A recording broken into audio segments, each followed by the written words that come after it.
माध्यमिक शिक्षा विभाग उत्तर प्रदेश द्वारा संचालित कक्षा 10 हिंदी विषय के अंतर्गत आज गद्य खंड से ममता प्रकरण पर चर्चा होगी।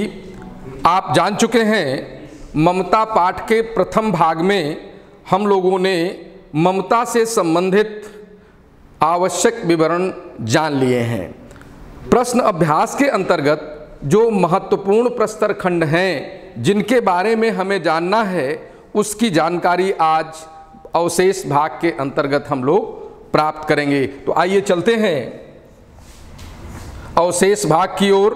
और अवशेष भाग में आप देखें कि इस प्रकरण के पूर्व भाग में आपने ममता पाठ का परिचय, पाठ के प्रेरणाप्रद तत्व, कहानी परिचय, लेखक के व्यक्तित्व एवं कृतित्व आदि के बारे में जान लिया है। अब आप पाठ के अवशेष भाग के बारे में जानेंगे। क्या जानेंगे? आप जानेंगे प्रासंगिक प्रश्नों एवं उनके उत्तर के बारे में, महत्वपूर्ण प्रस्तर खंडों की व्याख्या के बारे में और इन प्रस्तर खंडों में आए हुए कठिन शब्दों के बारे में। छात्रगण आप जान लें, सामान्य बोलचाल की भाषा में आप इन्हें पैराग्राफ कहते हैं। प्रचलन में पैराग्राफ शब्द है, किंतु हिंदी में उसे हम प्रस्तर खंड कहते हैं। और इनमें जो पंक्तियां होती हैं जिन्हें आप लाइन कहते हैं उन्हें हम शुद्ध रूप से कांडिका कहते हैं। तो आपका ज्ञान बढ़े एतदर्थ हम आपको ये बता रहे हैं कि प्रस्तर खंड क्या है, कांडिका क्या है, रेखांकित अंश क्या है, उनका उत्तर आप कैसे लिखेंगे। तो आइए आगे बढ़ते हैं और देखते हैं कि पहला जो प्रस्तर खंड हमने लिया है इसका वाचन हम आपके सामने करने जा रहे हैं। हे भगवान, तब के लिए विपद के लिए इतना आयोजन, परम पिता की इच्छा के विरुद्ध इतना साहस, पिताजी क्या भीख न मिलेगी, क्या कोई हिंदू भूपृष्ठ पर न बचा रह जाएगा जो ब्राह्मणों को 2 मुट्ठी अन्नदान दे सके। यह असंभव है, फेर दीजिए पिताजी, मैं कांप रही हूं, इसकी चमक आंखों को अंधा बना रही है। मूर्ख है कहकर चूड़ामणि चले गए। अब देखिए इस प्रस्तर खंड में जो कठिन शब्द हैं उनमें पहला शब्द हमने लिया है विपद यानी संकट, परम पिता यानी भगवान, भूपृष्ठ अर्थात धरातल और फेर यानी वापस। आप यह भी जानते हैं शब्दानाम अनेकार्थाः, एक शब्द के कई अर्थ होते हैं, पर सही अर्थ और उपयुक्त अर्थ का प्रयोग हमें करना होता है, तभी हम अपने भावों को, अपनी अभिव्यक्ति को ठीक ठीक आपके समक्ष रख सकते हैं। तो आइए देखिए, अब इस प्रस्तर से जो प्रश्न आपकी बोर्ड परीक्षा में बनेंगे वो पहला प्रश्न बनेगा उपर्युक्त गद्यांश का संदर्भ लिखिए। दूसरा प्रश्न बनेगा गद्यांश के रेखांकित अंश की व्याख्या कीजिए। और तीसरा प्रश्न उपर्युक्त गद्यांश में किस कार्य को ईश्वर की इच्छा के विरुद्ध बताया गया है। छात्रगण तीसरे प्रश्न के उत्तर के लिए आपको ऊपर दिए हुए प्रस्तर खंड को सावधानी पूर्वक पढ़ना होगा। ध्यान रहे जल्दबाजी उचित नहीं है। आपके प्रश्न पत्र में 15 मिनट का अतिरिक्त समय आपको मिलता है कि आप पूरे प्रश्न पत्र को भली भांति धैर्य पूर्वक पढ़ लें। मेरा मानना है यदि आप धैर्य के साथ, संयम के साथ प्रश्न पत्र को पूरी तरह पढ़ लेंगे, एकाग्रचित्त होकर पढ़ लेंगे, तो आपको उसके अधिकांश प्रश्नों का उत्तर स्वयं ज्ञात हो जाएगा। इसलिए आपके लिए यह आवश्यक है कि दत्त चित्त होकर पहले आप वाचन कर लें, शुद्ध शुद्ध वाचन कर लें। आइए इन प्रश्नों के उत्तर की ओर बढ़ते हैं। तो देखते हैं, पहला प्रश्न आपका था संदर्भ। तो संदर्भ में प्रस्तुत गद्यांश हमारी पाठ्य पुस्तक में संकलित ममता पाठ से उद्धृत किया गया है। इसके लेखक छायावाद के स्तंभ महान साहित्यकार जयशंकर प्रसाद जी हैं। अब बच्चों ये ध्यान रहे, संदर्भ लिखते समय लेखक के साथ महान साहित्यकार महान उपन्यासकार, महान नाटककार, महान निबंधकार जैसे शब्दों का प्रयोग कर सकते हैं। आइए रेखांकित अंश की ओर चलते हैं। रेखांकित अंश की व्याख्या। रेखांकित पंक्तियों में महान साहित्यकार जयशंकर प्रसाद ममता के मुख से जीवन के सत्य को स्पष्ट करने का यत्न कर रहे हैं। ममता ने पीली आभा बिखेरते स्वर्ण को देखकर पिता से पूछने और उनके यह बताने पर कि यह सब उसी के लिए है, आश्चर्यचकित होकर ममता कहती है कि भविष्य में विपत्ति आने पर उससे बचने के लिए इतना आयोजन अर्थात व्यवस्था भी आप कह सकते हैं, करना क्या उचित है। यह तो परम पिता परमेश्वर की इच्छा के विरुद्ध साहस नहीं वरन दुस्साहस है। ममता अपने पिता से कहती है कि संकट काल में इससे अच्छा तो ये होगा, इससे अच्छा ये होगा कि भिक्षाटन करके जीवन निर्वाह कर लिया जाए। क्या भिक्षा नहीं मिलेगी? क्या इस धरातल पर कोई हिंदू शेष नहीं रहेगा जो ब्राह्मण को 2 मुट्ठी अनाज दे सके? ऐसा असंभव है। अतः इस स्वर्ण राशि को वापस कर दें। प्रस्तुत रेखांकित अंशों की व्याख्या में एक महत्वपूर्ण संदेश भी छिपा हुआ है। वो ये है कि हमें अपने कर्तव्य पथ से विचलित नहीं होना चाहिए। ममता के पिता उस दुर्ग के मंत्री चूड़ामणि ने म्लेच्छ के द्वारा उत्कोच स्वीकार कर लिया, अनुचित स्वर्ण राशि स्वीकार कर ली, किंतु ममता जो वैधव्य के संकटग्रस्त जीवन के साथ अपना जीवन यापन कर रही है, वह अपने कर्तव्य पथ से कदापि विचलित नहीं होती और अपने पिता को लज्जित करते हुए कहती है कि यह स्वर्ण राशि उन्हें वापस कर दें। अगला जो उस प्रस्तर खंड में तीसरा प्रश्न था, उसका उत्तर आप इस प्रकार लिखेंगे। ईश्वर की इच्छा के विरुद्ध मनुष्य का आयोजन कभी सफल नहीं हो सकता। विपत्ति का दाता ईश्वर है, अतः उसके विरुद्ध अपवित्र स्रोत से धन संग्रह आदि कदापि उचित नहीं है। ममता के पिता ने घूस के रूप में शत्रु से स्वर्ण राशि स्वीकार किया। उसके इसी कार्य को पिता के इसी कार्य को ममता तर्कों के माध्यम से यह बताने का यत्न कर रही है कि आपको इसे स्वीकार नहीं करना चाहिए था, क्योंकि ईश्वर की इच्छा के विरुद्ध किसी भी प्रकार का प्रयास सदप्रयास नहीं है, उसे कुत्सित प्रयास करते हैं और इस प्रकार का आयोजन सर्वथा अनुचित है। इस प्रश्न का उत्तर इस प्रकार आप देंगे और इस प्रस्तर से आप एक महत्वपूर्ण संदेश भी स्वयं प्राप्त करेंगे। इस पाठ से जो दूसरा प्रस्तर खंड है जो महत्वपूर्ण है आपके लिए, ख, आप इसे देखें। गला सूख रहा है, साथी छूट गए हैं, घोड़ा गिर पड़ा है, इतना थका हुआ हूं, इतना कहते कहते वह व्यक्ति धम्म से बैठ गया और उसके सामने ब्रह्मांड घूमने लगा। स्त्री ने सोचा यह विपत्ति कहां से आई। उसने जल दिया, मुगल के प्राणों की रक्षा हुई। वह सोचने लगी सब विधर्मी दया के पात्र नहीं है। मेरे पिता का वध करने वाले अत्याचारी, घृणा से उसका मन विरक्त हो गया। किसका मन विरक्त हो गया? ममता का मन विरक्त हो गया। स्वस्थ होकर मुगल ने कहा, माता तो फिर मैं चला जाऊं। स्त्री विचार कर रही थी, मैं ब्राह्मणी हूं, मुझे तो अपने धर्म अतिथि देव की उपासना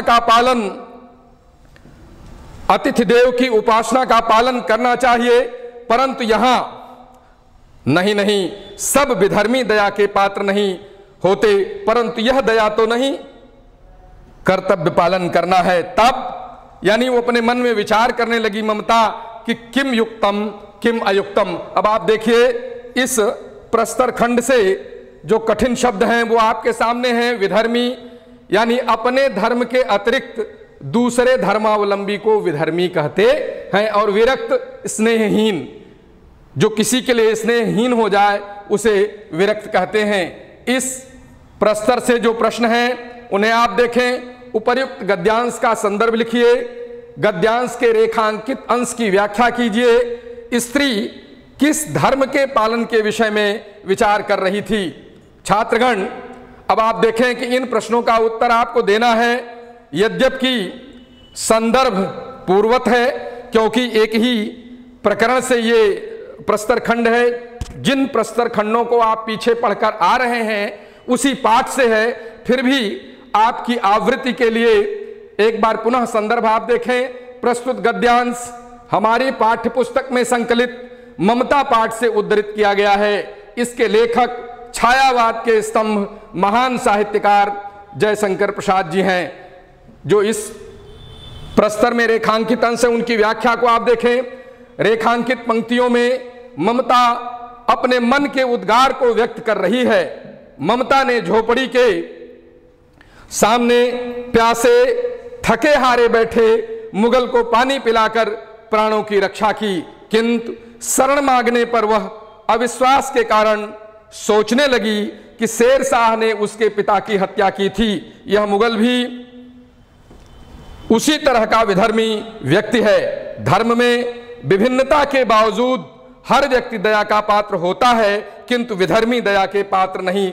यह ममता के मन का चिंतन है, जो वो विचार करने लगी कि मैं क्या करूं, क्योंकि कुछ धर्मों के अनुयायी स्वभावतः क्रूर होते हैं, जैसे उसके पिता का हत्यारा विधर्मी शेर शाह। यह सोचते हुए ममता का मन घृणा से भरकर भावना शून्य हो गया। यह रेखांकित अंश की व्याख्या है, जिसे आप अपनी उत्तर पुस्तिका पर इस प्रकार लिखेंगे। तीसरे प्रश्न का उत्तर, स्त्री ममता शरण मांगने वाले विधर्मी के प्रति अपने कर्तव्य पालन के विषय में सोच रही थी कि उसे क्या निर्णय करना चाहिए, शरण देना उचित है या नहीं।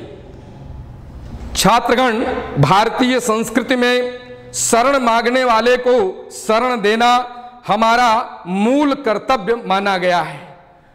गोस्वामी तुलसीदास ने रामचरितमानस में रावण के भाई विभीषण के द्वारा जब श्री राम के चरणों में आकर शरण की याचना की जाती है, तो वहां तुलसी बाबा लिखते हैं, शरणागत कहूं जे तजहि निज अनहित अनुमान, ते नर पावर पाप में तिनहि बिलोकत हानि। यानी शरणागत वत्सलता होनी ही चाहिए, और स्त्री ममता जो वैधव्य का जीवन व्यतीत कर रही है, लोकलाज की रक्षा करते हुए भी, अपने स्वाभिमान की रक्षा करते हुए भी, वह उस विधर्मी को जो उसके पिता के हत्यारे के समान ही था शरण दे देती है। यानी कर्तव्य पथ पर अटल होती है और मन के भावों को वो हटा देती है। ध्यान रहे, जो सदाचारी व्यक्तित्व है उस पर कुत्सित प्रभाव बहुत देर के लिए स्थायी नहीं होते,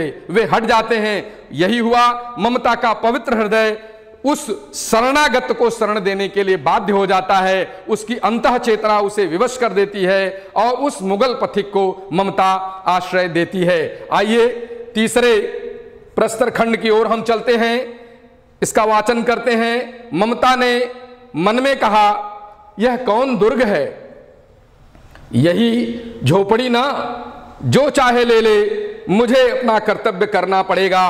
वह बाहर चली आई और मुगल से बोली, जाओ अंदर थके हुए भयभीत पथिक, तुम चाहे कोई हो, मैं तुम्हें आश्रय देती हूं। मैं ब्राह्मण कुमारी हूं, सब अपना धर्म छोड़ दें तो मैं भी क्यों छोड़ दूं। मुगल ने चंद्रमा के मंद प्रकाश में वह महिमामय मुखमंडल देखा, उसने मन ही मन नमस्कार किया। ममता पास की टूटी हुई दीवार के पास चली गई।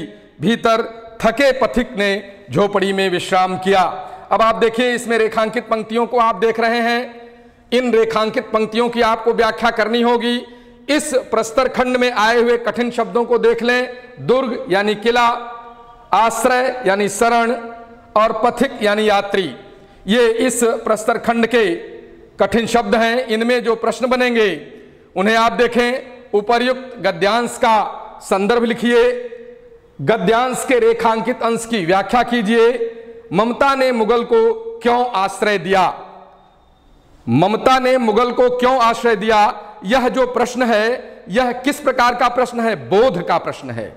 आपकी परीक्षा में जो प्रश्न होते हैं उनके प्रकार आप जानते होंगे।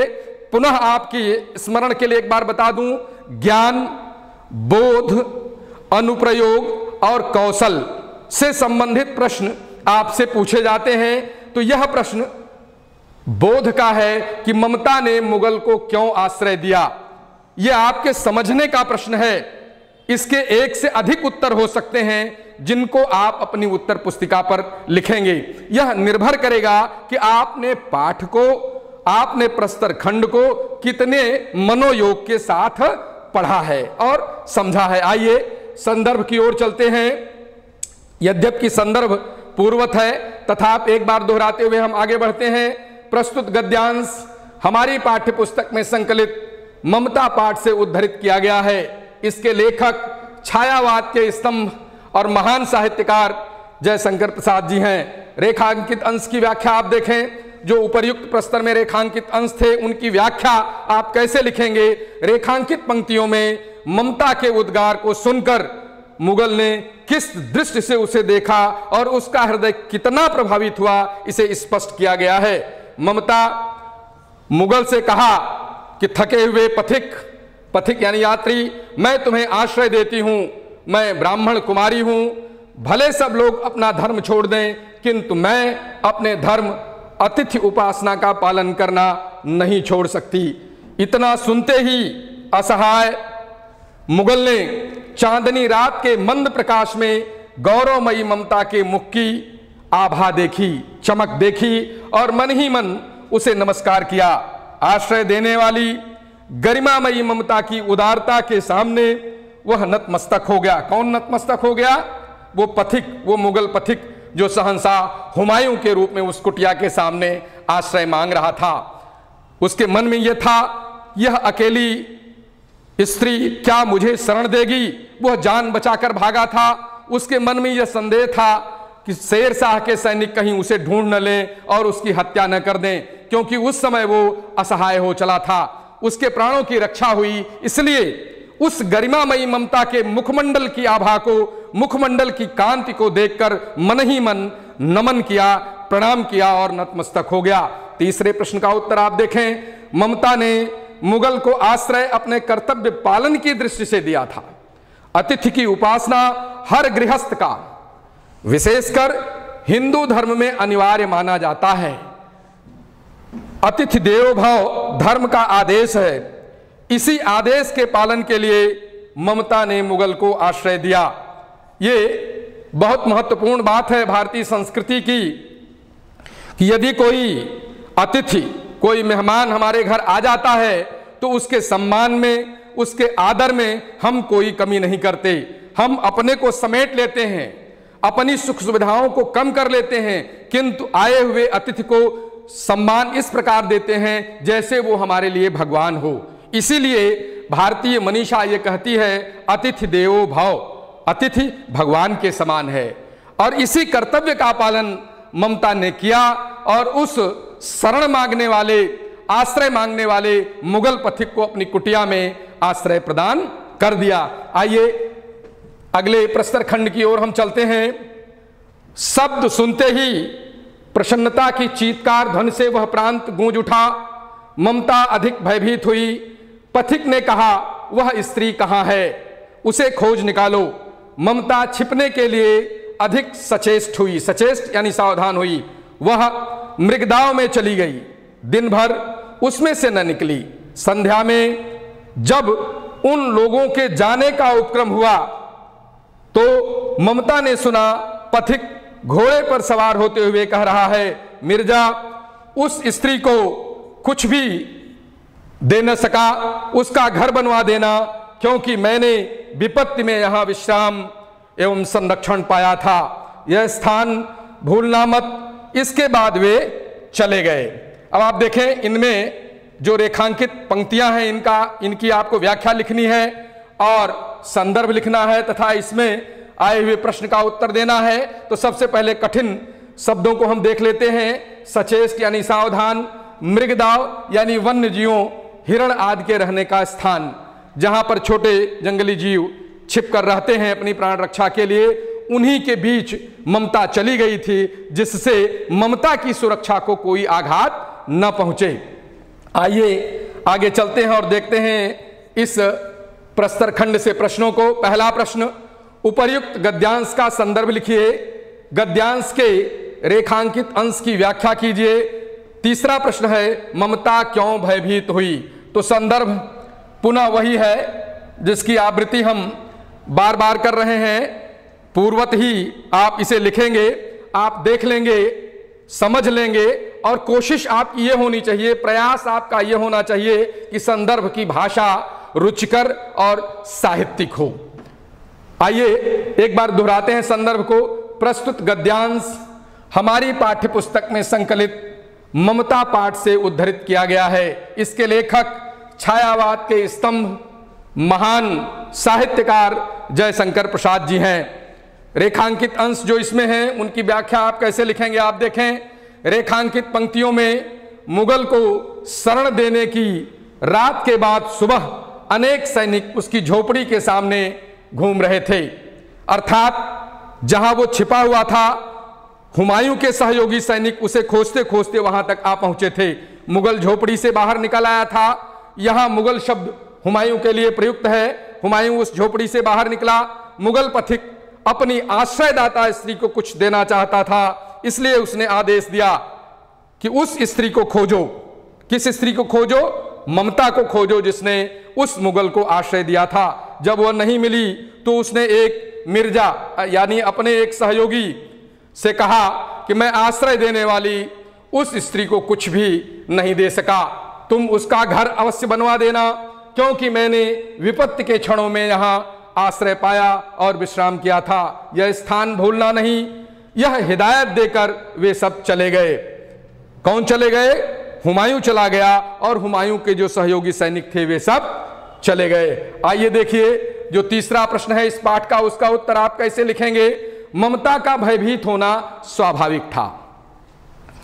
स्वाभाविक क्यों था? जब उसकी कुटिया के सामने कई घुड़सवार सैनिक आ गए तो उसने सोचा कि ममता के साथ छल हो रहा है, और उसी छल के कारण वो भयभीत हो उठी थी।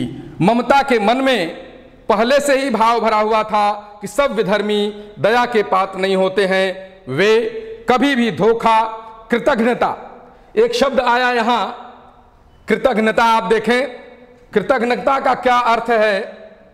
कृतज्ञता का अर्थ है किए हुए उपकार को न मानने वाला। अब कृतज्ञता का विलोम क्या होगा? कृतज्ञ, अर्थात किए हुए उपकार को मानने वाले को कृतज्ञ कहते हैं, और किए हुए उपकार को न मानने वाले को क्या कहते हैं? कृतज्ञ कहते हैं। इस प्रकार से आप देखें कृतज्ञता कर सकते हैं। शेरशाह ने ममता को मिलाकर उनकी हत्या करवा दिया था, और धोखे से ममता के पिता जो चूड़ामणि थे उनको धोखा देकर, लालच देकर शेरशाह के सैनिकों ने अपनी ओर मिला लिया था, और मिलाकर अंततः दुर्ग में प्रवेश करते समय युद्ध हुआ और युद्ध में चूड़ामणि की हत्या कर दी गई थी। इस प्रकार से आप देखें कि शेरशाह का अधिकार उस दुर्ग पर कैसे हुआ? धोखे के साथ हुआ। चूड़ामणि जी मारे गए और दुर्ग पर उन पठानों का अधिकार हो गया। इसी तरह सुबह मुगल भी अपने साथियों के मिलने के बाद ममता को पकड़कर गुलाम बना सकता था। ऐसी मनोदशा ममता की हो गई थी। ममता ऐसा सोच रही थी। इसी सोचने के कारण वो स्वाभाविक रूप से भयभीत थी। अगले प्रस्तर की ओर हम बढ़ते हैं। अब आप देखें, अश्वारोही पास आया। ममता ने रुक रुक कर कहा, मैं नहीं जानती कि वो शहंशाह था या साधारण मुगल, पर एक दिन इसी झोपड़ी के नीचे वह रहा। मैंने सुना था कि वह मेरा घर बनवाने की आज्ञा दे चुका था। मैं आजीवन अपनी झोपड़ी खुदवाने के डर से भयभीत रही। भगवान ने सुन लिया। मैं आज इसे छोड़ जाती हूं। अब तुम इसका मकान बनाओ या महल। मैं अपने चिर विश्राम गृह में जाती हूं। वह अश्वारोही अवाक खड़ा था। बुढ़िया के प्राण पक्षी अनंत में उड़ गए। अब देखिए इस प्रस्तर खंड से जो प्रश्न बन रहे हैं और कठिन शब्द जो हैं, शहंशाह यानी बादशाह, अवाक यानी शांत, निस्तब्ध, समझ नहीं पा रहा था वो सैनिक, जिसके लिए अवाक शब्द का प्रयोग हुआ है। उपर्युक्त गद्यांश का संदर्भ लिखिए। गद्यांश के रेखांकित अंश की व्याख्या कीजिए। ममता ने अश्वारोही को क्या बताया? ये तो संदर्भ तो पूर्ववत है जिसे आप जान रहे हैं। तो आइए रेखांकित अंशों की व्याख्या की ओर चलते हैं। रेखांकित पंक्तियों में ममता के कथन का वर्णन किया गया है। अनेक वर्षों बाद अब ममता 70 वर्ष की वृद्धा है। उसका जीर्ण कंकाल खांसी से गूंज रहा था। गांव की कुछ स्त्रियां उसकी सेवा में लगी थीं। उसी समय कुछ घुड़सवार ममता की झोपड़ी के द्वार पर आकर बातचीत करने लगे कि मिर्जा ने जो चित्र बना कर दिया है वह यहीं होना चाहिए। शायद शहंशाह हुमायूं यहीं किसी छप्पर के नीचे बैठे थे। इन बातों को सुनकर ममता ने अश्वारोही को बताया, मैं नहीं जानती कि वो शहंशाह था या साधारण मुगल, पर वह एक दिन इसी झोपड़ी के नीचे रहा। मैंने सुना था कि वह मेरा घर बनवाने की आज्ञा दे चुका था। आइए देखिए, ममता को भय था, ममता परेशान थी। किस बात के लिए? मैं जीवन भर इसी विचार से डरती रही कि एक दिन यह मेरी झोपड़ी खोद डाली जाएगी। भगवान ने मेरी प्रार्थना सुन ली। आज मेरा अंतिम दिन है। मैं सदैव के लिए यह झोपड़ी छोड़े जा रही हूं। अब तुम्हारी इच्छा, इसे मकान बनाओ या महल। उत्तर अब आप देखें तीसरे प्रश्न का। रेखांकित अंशों की व्याख्या के बाद ममता ने अश्वारोही को बताया कि एक दिन इसी झोपड़ी के नीचे आश्रय लेने वाला शहंशाह था या साधारण मुगल, मैं नहीं जानती। मैंने सुना था कि वह मेरा मकान बनवाने का आदेश दिया था। मैं इसे आज छोड़कर अपने चिर विश्राम गृह में जा रही हूं। इसे मकान बनाओ या महल। यानी ममता को अपनी झोपड़ी से लगाव था। वो नहीं चाहती थी ममता कि उसकी झोपड़ी उसके जीते जी खो दी जाए। जिस दिन मुगल सैनिक वहां आए, उसकी झोपड़ी पर एक अष्टकोण मंदिर बनवाने की बात करने लगे, उस दिन ममता अपने चिर विश्राम गृह में चली गई और उसकी ये चिंता, उसकी ये दुश्चिंता समाप्त हो गई कि उसकी झोपड़ी कभी खोद डाली जाएगी। आइए, मैं समझता हूं कि इस पाठ के महत्वपूर्ण प्रस्तर खंडों को पढ़कर पाठ को आपने भली भांति समझ लिया होगा। अब आंतरिक मूल्यांकन में मेरी अपेक्षा है कि ममता कहानी के संवादों की विशेषताएं लिखिए। दूसरा, ममता कहानी में क्या संदेश दिया गया है इसे आप सूचीबद्ध कीजिए और अपने जीवन में आत्मसात भी कीजिए। पाठ में आए हुए प्रत्यय युक्त शब्दों को चिन्हित करते हुए सूची बनाइए, क्योंकि आपके प्रकरण में प्रत्यय और उपसर्ग भी है।